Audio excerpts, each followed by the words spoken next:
오늘은 출애굽기 18장 13절로 27절의 말씀에 의거해서 계획과 시행이라고 하는 제목을 가지고 서로 은혜를 나누기를 원합니다. 사람이 사는 곳에는 언제나 일이 있고 다툼이 있게 마련입니다. 자란 환경이 다르고 성격이 다르고 생각이 다르기 때문이죠. 한 가정 안에서도 그렇고 일정한 범위 내의 사회 안에도 그렇고 국가적으로 봐도 그렇습니다.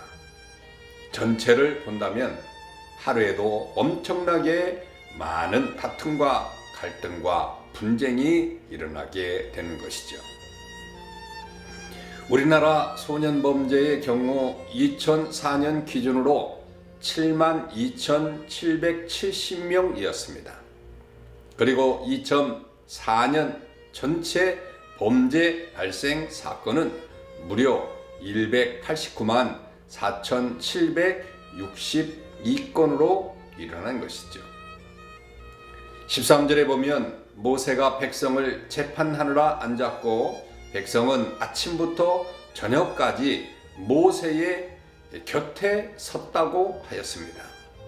모세는 종교적인 일은 물론 사사로운 일로 일어나는 많은 다툼과 범죄를 처리하느라고 아침부터 저녁까지 재판하는 일에 시달려야 했던 것입니다.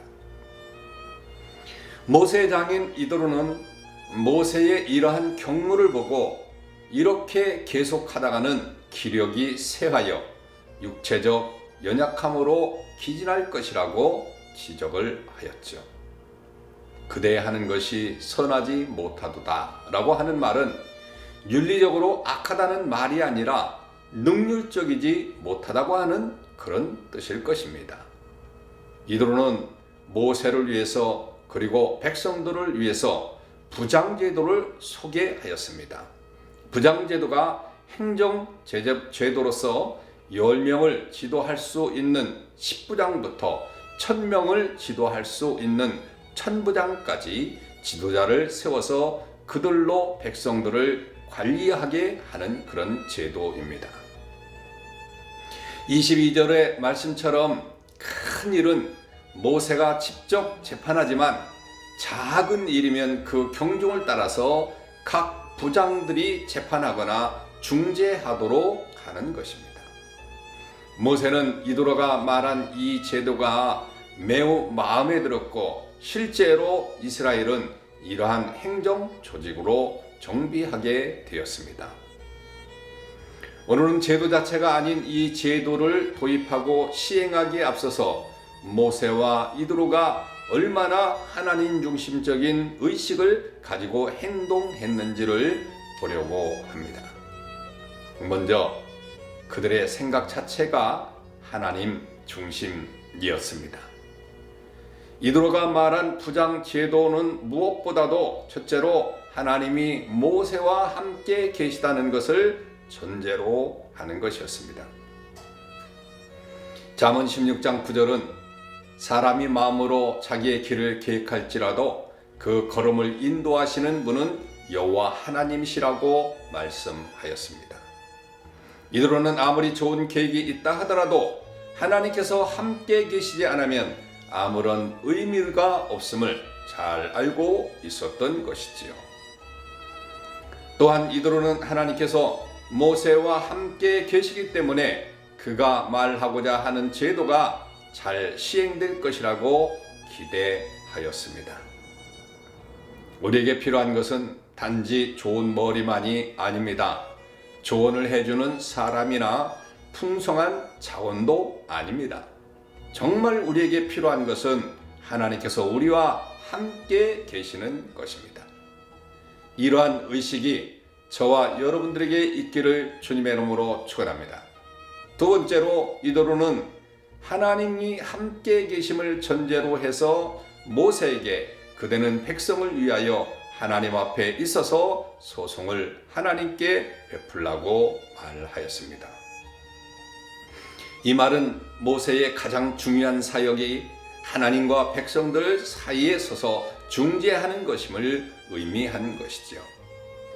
백성들이 문제를 가지고 올 때 모세가 해야 할 우선적인 일은 해당 문제를 자의에 의해서 판단하는 것이 아니었습니다. 이로는 모세가 중재자로서 무엇보다도 우선 그 문제를 하나님께 아뢰어야 한다고 말하였던 것이죠. 모세는 전부터 재판 전에 하나님께 아뢰었겠지만 이도로는 하나님께서 모든 재판의 재판관이심을 인정하고 하나님의 지혜를 구해야 함을 재차 주지시킨 것이지요. 하나님의 함께 계심과 더불어 하나님의 지혜와 능력을 구하는 저와 여러분들 되시길 바랍니다.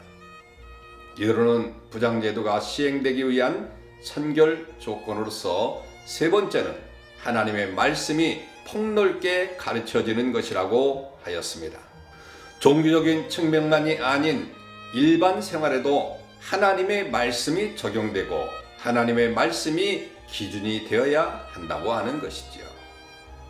그리고 그러한 세세한 사실을 온 백성들에게 가르쳐야 할 사명이 모세에게 있다는 것입니다. 그렇게 하고 나서 제독이 겸비한 자, 곧 능력 있는 자들을 각 부장으로 종용하여 백성을 재판하게 하라고 하였습니다. 그런데 이도로는 능력 있는 사람의 기준을 하나님 편에 두었습니다. 다시 말하면 하나님을 경외하며 하나님 앞에서 진실하며 재물에 청렴한 자를 빼어 백성 위에 세우라는 것이지요. 그렇습니다. 능력은 하나님께 있기 때문에 하나님의 눈앞에 경외감으로 사는 자는 하나님의 능력으로 맡은 바 소임을 잘 감당할 수 있게 될 것입니다. 두 번째로 그들의 결정을 하나님 중심으로 하고자 하였습니다. 이들은 부당제도에 대한 설명을 모두 마치고 매우 중요한 일을 하였습니다. 그대가 만일 이 일을 하고 하나님께서 그대에게 인가하시면 그대가 이 일을 감당하고 이 모든 백성도 자기 곳으로 평안히 가리라 라고 말씀했죠. 이대로는 모세가 하나님의 제가를 얻으면 이 부장제도는 효율적으로 사용될 것이라고 말한 것입니다. 다시 말해서 모세가 하나님의 제가를 얻으면 이 부장제도는 효율적으로 사용될 것이라고 말한 것입니다. 다시 말해서 이대로는 아무리 부장제도가 좋아 보여도 하나님께서 허락하시기 전에는 시행될 수도 없고 되어서도 안 된다고 하는 원칙을 말한 것입니다. 사안이 급하다고 하나님께서 허락하시기 전에 계획과 일을 급히 시행할 때가 있습니다. 매우 조심해야 할 일입니다. 신명기 1장 13절부터 15절까지 말씀해 보면 모세는 각 지파들에게 근본 취지를 알리고 동의를 얻은 후에 스스로 선택하게 하였습니다. 하나님의 제가를 받고 백성들 스스로도 하나님의 이끄신 가운데 선택하여 부장제도를 잘 적용하고자 하였던 것이지요. 아무리 좋아도 하나님보다 앞서지 않으려는 이도로와 모세의 자손은 오늘날 우리에게 매우 중요한 것을 가르쳐 줍니다. 교회 사역과 우리의 모든 삶에서 하나님 중심주의, 하나님 우선주의가 전제되어야 한다는 것을 다시 한번 깨닫고 기도하는 시간 되시길 바랍니다. 그래서 오늘 이 아침에 우리가 중심적으로 기도해야 될 것은 아무리 좋아도 하나님보다 앞서지 않으려는 마음을 가지고 신앙생활하는 저와 여러분들 되기를 위해서 기도하시는 이 아침 되시길 바랍니다. 샬롬.